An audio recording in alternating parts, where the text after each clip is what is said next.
Welcome back to another episode of Church is Stupid. Comma but. This week... I forgot to grab my phone to start the timer. We're great. Wow, we're starting off on a good foot, like always. This week with us... And I'm Elijah. Okay. I don't think we've even introduced... We haven't. I was about to ask, so that was actually great timing. So as you can see, we have Elijah with us. I'm Ruth. And I'm Andy. And we have no special I'm guest. Elijah. Okay. You just got to have a win today, don't you? He's fighting real hard for that win. It's because of our debate. So, there's been an interesting question. We're starting the podcast right now. We're started. No, I'm totally we kidding. need to know. So we're going to post this question to our Facebook page, and you are feel free to put it in the comments on YouTube, or if you're listening on Spotify or Apple Music, find us on Facebook, Instagram, Twitter, all of these different kind of things. There's been a question that's been posed, and it's happened between our married couple of Ruth and Elijah here. By the way, I'm right.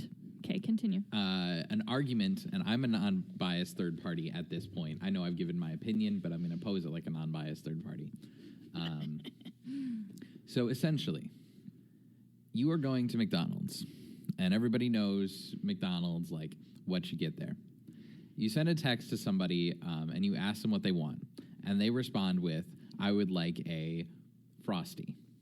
What do? What do you get them? Do you get them a milkshake, or do you get them a McFlurry? That's the question. There is a right answer. There's a right answer in both of my eyes that are judging me and glaring. I think I put that in a non-biased partisan way. Did. Okay, great. And just for some background to the story before, because I really have enjoyed watching this this debate rage on over our personal Facebooks and at our house as we had people over. I'll just tell you the background of it was that I told Elijah that I was going to be picking up McDonald's after work. And it actually was not a text. It was before I left. And I said, yeah, I think I'm going to get McDonald's. Do you want anything? And he's like, yeah, I want a Frosty. And I was like, no, I don't want to go across town. I'm not getting you a Frosty. So then, of course, he looks at me and he says, well, I know, I just want a Frosty. I was like, what? I don't want to go to Wendy's. So then this maniacal human being says, you know what I mean. I mean a Frosty. It's a generic term. No, sir. It is not. Frosty is a very specific term, but a very specific thing. And then he tells me, of all things, that he actually wants a McFlurry. Like, how was I supposed to know that from Frosty? Because I think it's super easy to equate wanting a Frosty from Wendy's to wanting a McFlurry from McDonald's. It's not. Over a milkshake from McDonald's, because a milkshake is such a very particular request, whereas a McFlurry is the basic ice cream treat from McDonald's, like a Frosty is the basic ice cream treat from Wendy's. I'd like to point out, I've already conceded in private within my own marriage Sure. that saying Frosty was not the right term. To me, it was a generalized term for ice cream, but I understand that wasn't the right term to use. The argument now is whether it is or whether it is not normal to equate the request for a Frosty with a McFlurry, because Ruth didn't see any possibility where those two matched up. And to me, it was just so normal that, like, of course, that's what I meant. I mean, I said Frosty, but of course what I meant is a McFlurry. And this has been bridging a very interesting gap between us, honestly. So before we get too far into this, Yes. we're going to run a lot of our time because that's how we are. If you can't tell, we're kind of we're doing our own thing this week a little bit. So prepare. So yes, let us know. Andy's like, so worried no more. when I want to get onto a normal topic. This is normal. You started this. I know. Why would you start this? You know how we are. Because I wanted people to participate. So in the comments below or whatever. Yeah, that's exactly where I'm Seriously. going. Yeah, And please, Comments, Facebook, Twitter. make sure to take put it. milkshake. The question, Milkshake. okay, well, I'll end on this. The question is not, what is it anatomically like?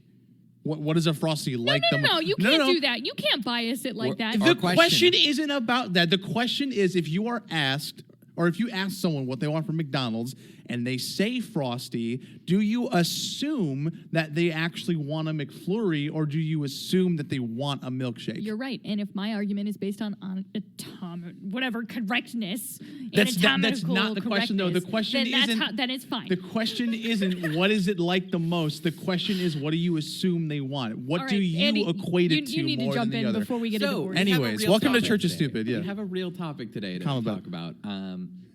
And this week we're looking at one of those more interesting parts of Christian media, the Christian movies. So movies like Courageous. I believe there was a Noah's Ark one that was. What? There's a funny story behind that, and I'll. goodness Veggie Tales, gracious. right? Joshua. I'm trying to think of other ones that have come out recently, but none. Breakthrough. Come to mind. There Breakthrough. is I Still Believe, the one about Jeremy Camp. There is Fireproof, which isn't really recent, but I remember Fireproof. anyhow. And then the most controversial one at this table, God's No, Not don't Dead ma- 1 don't say and the God's words. Not Dead 2.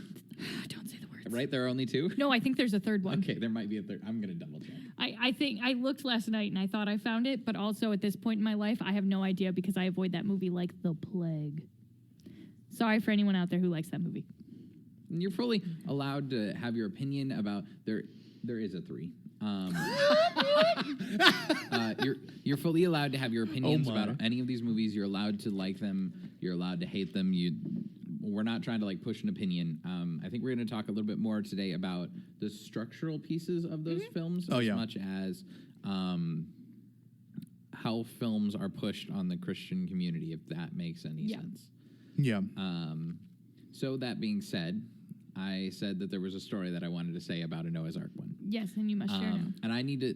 I'm gonna have to like look this up after I give you a little bit of the information about it. So for a long time, my family went to a not a conference. What is it called? Christian rock festival. Don't know how I got conference and Christian rock festival. Same thing. Do you remember the name? Life Fest. Okay.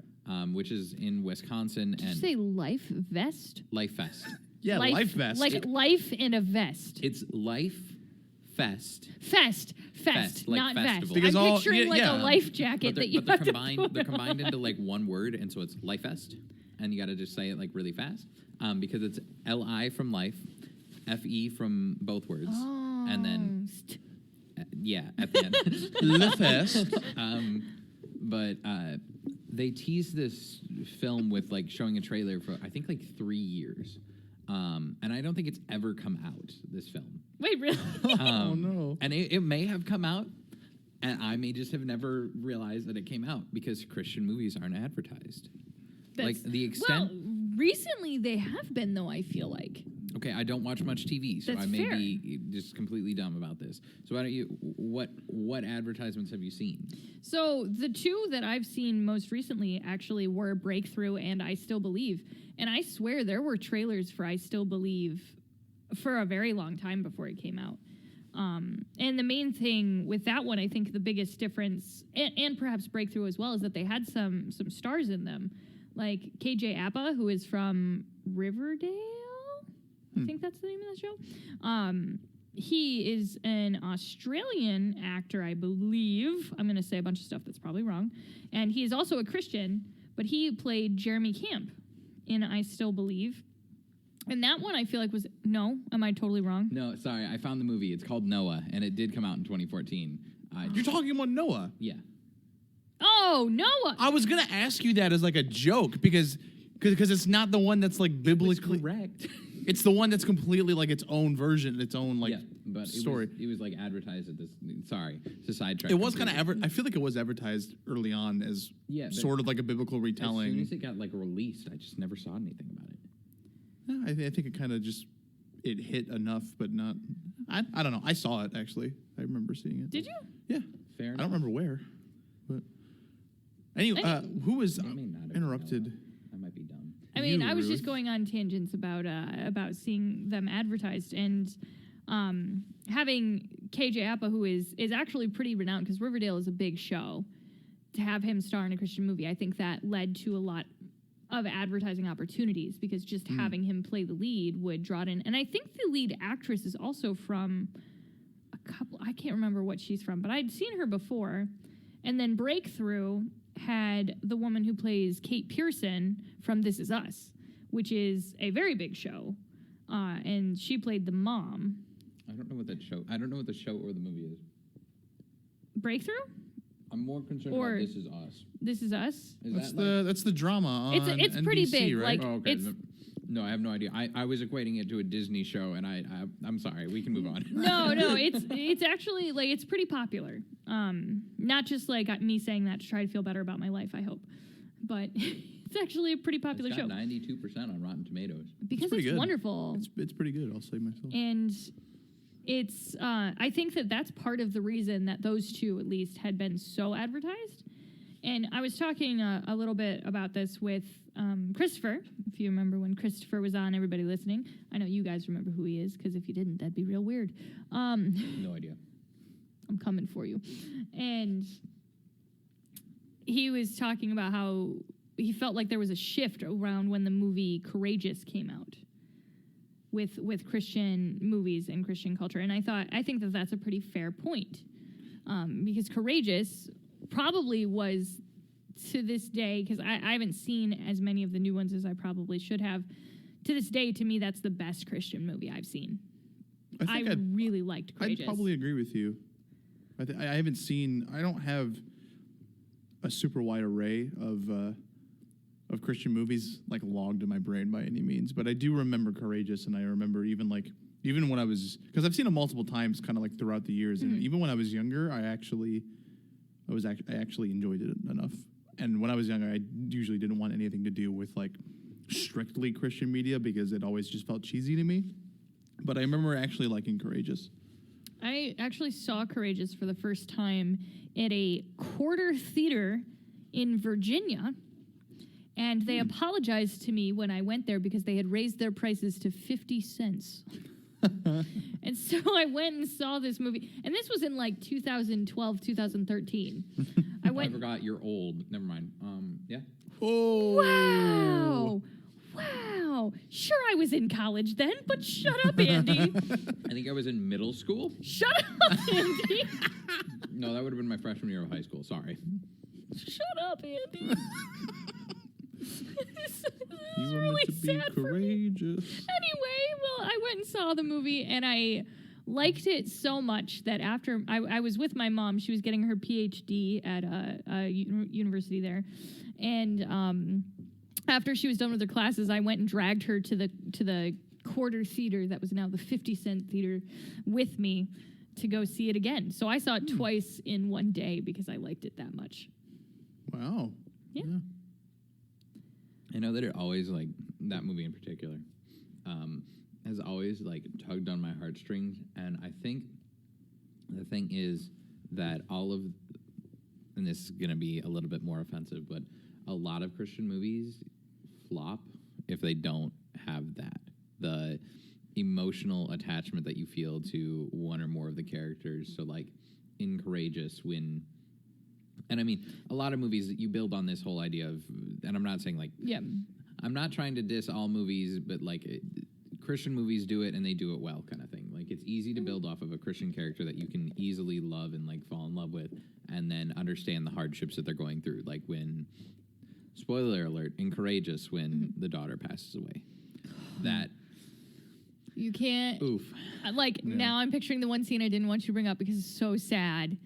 Oh my gosh, the one in the car where he like gets out of the car and he imagines dancing with his That's daughter. exactly the And scene I'm that I like, was gonna bring up. can't. Oh, my soul. Stop it. Literally for the song Cinderella that's played during that. Yeah. I know. I remember. That song was ruined for me because of that scene. Let's just put that one out there. Oh, my goodness. Let me tell you what. There are two songs that have made me cry since I was a small child. Cinderella is one of them, and the other one is Butterfly Kisses. And it's because my dad is an excellent singer. He went to school for vocal performance. Like, he has an amazing voice. And he always said, when you get married, I'm going to sing Butterfly Kisses. And then for my sister, he's going to sing the song Cinderella. And so they've always made me cry because then it makes me think about being old and my dad and how much I love him. And then it's like, so to see it, and then this little girl and these dads. Okay, we're done. I'm very glad that you started off with your statement, though, of it reminds me of being old. And Well, since you already pointed it out. I figure we can harp on The it. circle always loops around back to that in this podcast, I think. It does. But, sorry, you were saying Cinderella, the song. It was- No, it was more on the idea of that Christian movies strive and like build on this dramatic essence, and all of the films have a yellow filter or a red filter, and like physically over the lens. Yeah. All of them have just extra red inside of like every scene to make you feel more heartfelt, because red is a love color. It's one of those that makes a scene more warm, all this kind of thing. I thought it made you angry. It's artificial. Technically speaking, it makes you hungry. That's why McDonald's is yellow and red, because it makes you hungry and aggressive. But Okay, sorry. there's this whole essence with light when you look at it. That red light is this warm feeling. It like makes something feel a little bit more homey, like a fireplace kind of a thing. Like a fireplace doesn't directly make you hungry, but even if you're just seeing it. It doesn't? You don't get hungry when you look at a fireplace? Okay, I'm sorry. I'll let you eat the charcoal afterwards. In our imaginary fireplace? What? Yeah, actually, I pointed at the computer, so I'll just pull up a. Yeah, but a fire is this warm essence, and it's partially the heat that it gives off of, but it's also this warm red glow that emanates from it that just gives a calming-esque environment. Like the red, although it may cause fear sometimes, depending on like the shade of red or like the place where it is, you're or the standing in a dark hallway. context of it, yeah. Yeah. But blue light does the opposite. And so we see a lot in Christian films, and a lot of films, I guess, but Christian films in particular is like where I can think of this, that they use light to convey which emotion that you're supposed to be feeling. And I'm thinking in particular in this, I'm thinking of Joshua, the film, which you may not fully know. It's really great. I recommend it. But they work really well with colors. And so you have these scenes where they use God rays to add more red light to a scene, or they'll remove all of the red from a situation until the main protagonist enters into the area, and then there's this red light that enters the room with him, or this kind of a thing. And again, highly recommend the film. Love the aspect of colors that they use in there, but I think sometimes dramatic is all that Christian movies are. And then that's not to say that we need an action comic book as Jesus film, which, by the way, if you haven't read, I think it's Bible version 2 or something like that, which I will find in a minute. It's a comic book version of the Bible where Jesus has a unicorn that fires lasers out of his eyes. Good Lord. Not the point, but I think Christian movies have this category, of drama. That's all they do. And if people out there have different films that aren't drama-esque and you want to drop them in comments, feel free to do so and call me out on being wrong. Well, and I think the thing, and I have no problem with Christian movies in general, but I just feel like they set up so many straw man arguments. Like the whole premise of the film is set up on this fake problem that no one really deals with, or they don't deal with it in that way. Because in order to make the film family friendly, they take the real elements out of it. If that makes any sense.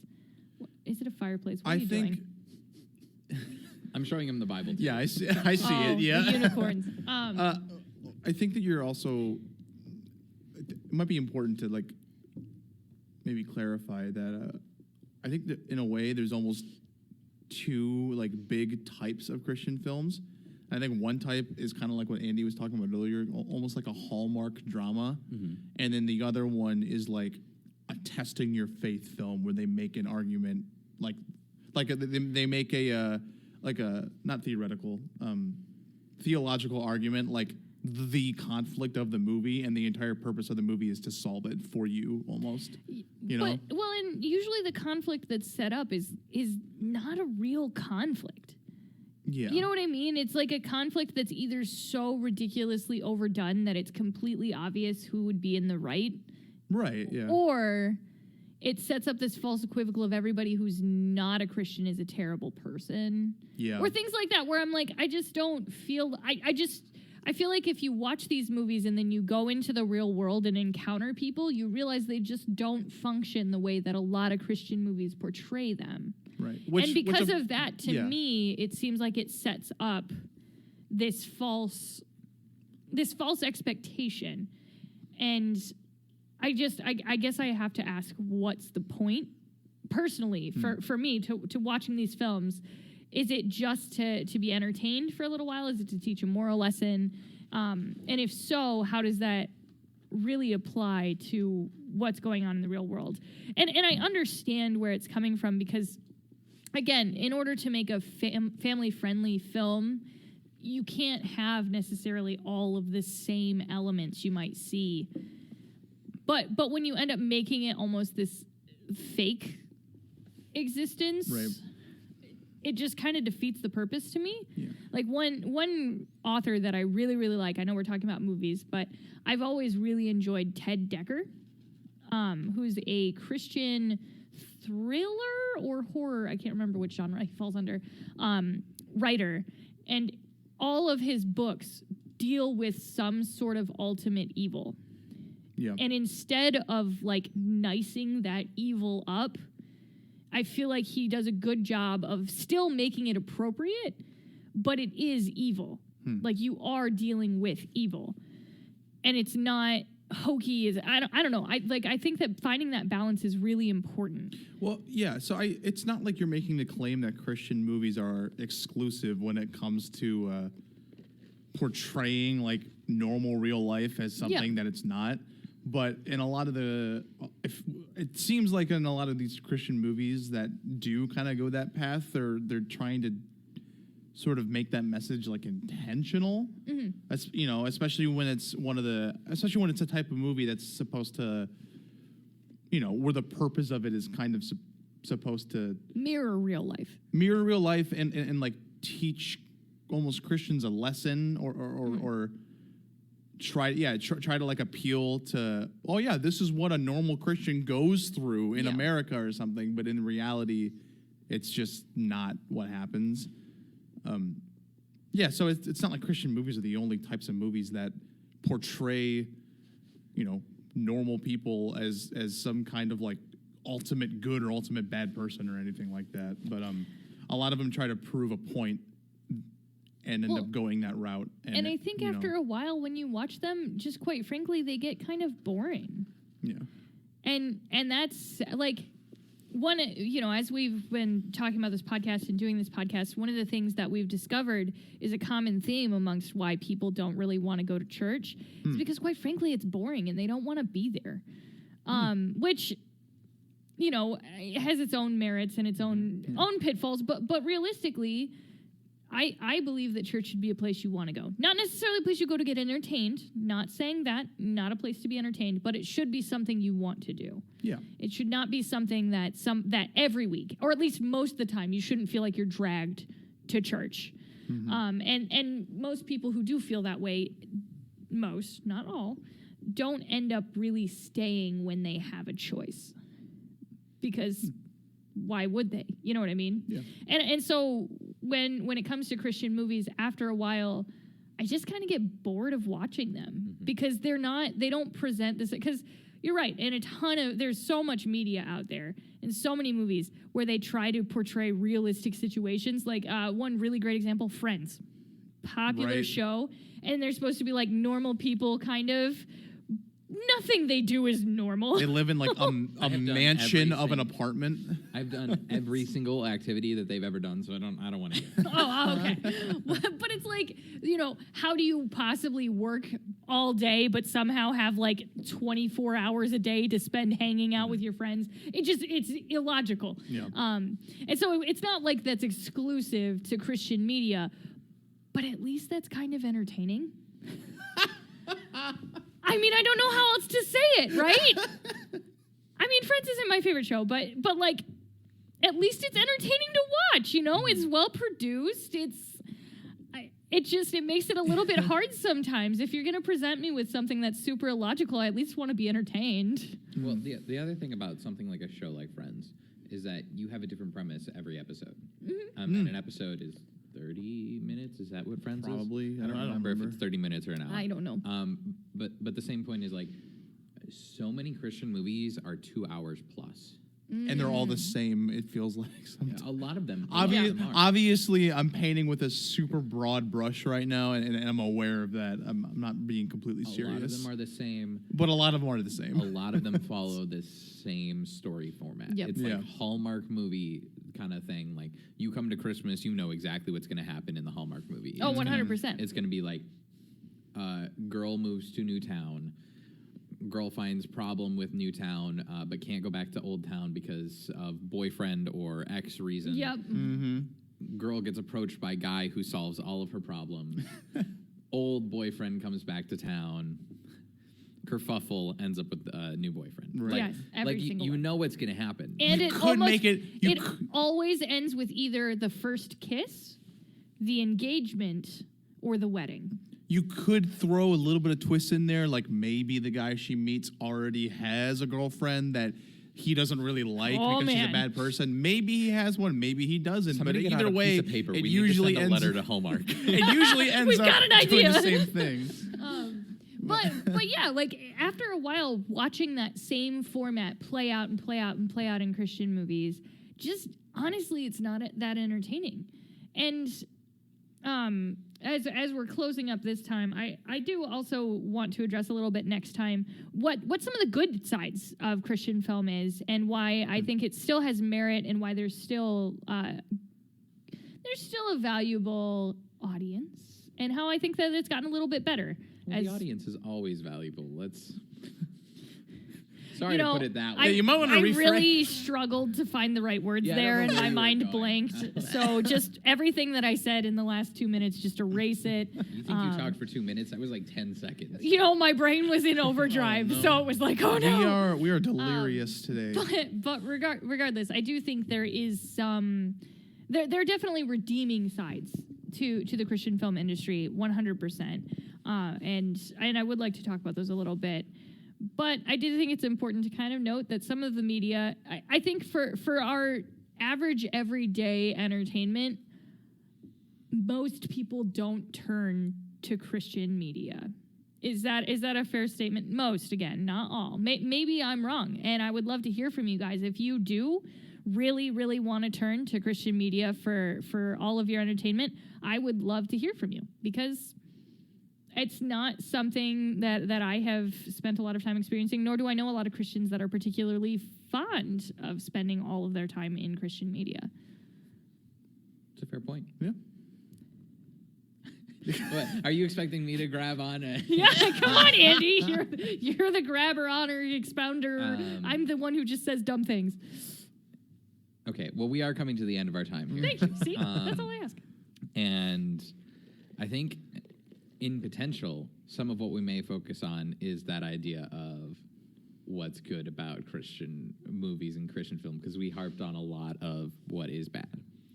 And I think that's a fair assessment of what you were saying. Is that okay? I figured I'd just give a reiteration because we kind of harped in midway, And because I said it in a weird way. yeah, I don't know where you were going with it, but That's I'm okay. glad I got it across correctly. You did. Thanks for pointing it out again. So yes, this is the end of our Tuesday episode, our first episode of the week of Church is Stupid. Comma, but And for all of us here, I'm Andy. I'm Elijah. I'm Ruth. Do you want to say your name audibly this time? It was just one blur of a word. It shows up here as You know who I am. Okay, that was Elijah. And we thank you all for tuning in today to this Tuesday episode. Remember to find us on Spotify, Apple Music, YouTube. Drop a comment, a like, a subscribe. You'll be notified when we are going live if you do all of these things. Not live. We don't Go live. pre-record. I'm sorry. We're lame. But yes, you'll be notified when we drop a new episode every week. So yes, for all of us here at Church is Stupid, Comma, but we hope that you have a great week.